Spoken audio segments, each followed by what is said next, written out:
மரியாதை என்னும் கருத்தாகப்பட்டது உயிருள்ள அனைத்து ஜீவராசிகளுக்கும் பொதுவான ஒன்றுதான். மரியாதை என்பது எந்தெந்த உயிரினங்களுக்கெல்லாம் கிடைக்கும் என்று கேட்டால், அதிகப்படியான உதவி செய்யும் உயிரினங்களுக்கும் தேவையான நேரத்தில் தேவையானவற்றை தரும் ஜீவராசிகளுக்கும் கிடைக்கும்.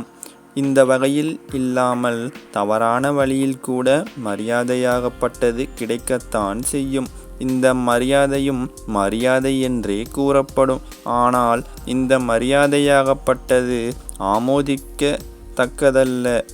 ஏன் என்று கேட்டால், பயத்தை வைத்து பெறப்படும் மரியாதை, தந்திரமாக சூழ்ச்சி செய்து பெறப்படும் மரியாதை, ஏமாற்றி பெறப்படும் மரியாதை என இயற்கைக்கு எதிரான செயல்கள் மூலம் மரியாதையாகப்பட்டது பெறப்பட்டால் அந்த வகை மரியாதையாகப்பட்டது மதிக்கத்தக்கதே அல்ல. நேர்மையான வழியில் உதவி செய்யும் எண்ணத்தோடு மற்றும் நல் உள்ளத்தோடு செயல்படும் உயிரினங்களுக்கே மதிப்பும் மரியாதையும் கிட்டும். நல் நினைப்போடு செயல்படும் பொழுது கூட மரியாதையானது கிடைக்கும் தருவாயில் கூட அவப்பெயரானது கிட்டுமாயின், பிறகு உகந்த இடத்தில் உகந்த மனதிற்கு சற்றும் சம்பந்தமே இல்லாதவை பறைசாற்றப்பட்டு அல்லது கொடுக்கப்பட்டு இருக்கிறது என்று அர்த்தம்.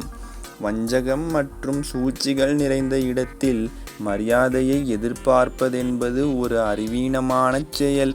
நிச்சயம் தீர்க்கதரிசிகள் இது போன்ற ஒரு அறிவீனமான செயலை செய்யவே மாட்டார்கள். உகந்த மற்றும் நேர்மையான வழியில் சென்று அதன் மூலம் பெறப்பட்ட மரியாதையே உத்தம மரியாதையாக இயற்கையின் கண்ணோட்டத்தில் காணப்படும். இந்த மரியாதை என்பது சில மானுட பிறவிகளால் கேட்டு வாங்கப்படும். இவ்வாறான மரியாதைகளை சிறுபிள்ளைத்தனமான மரியாதை என்று கூறினால் மிகையாகாது. ஏனென்றால், மரியாதை எனப்படுவது கேட்டு பெறப்பட்டால் நன்மை மூலம் வரவிருக்கும் மரியாதையாக இருந்தாலும் அது மரியாதைக்கு தான் இழுக்கு. ஒருவரின் நற்செயலின் மூலம் தானாக பெறப்படும் மரியாதைதான் உண்மையான மரியாதையாக மதிக்கப்படும்.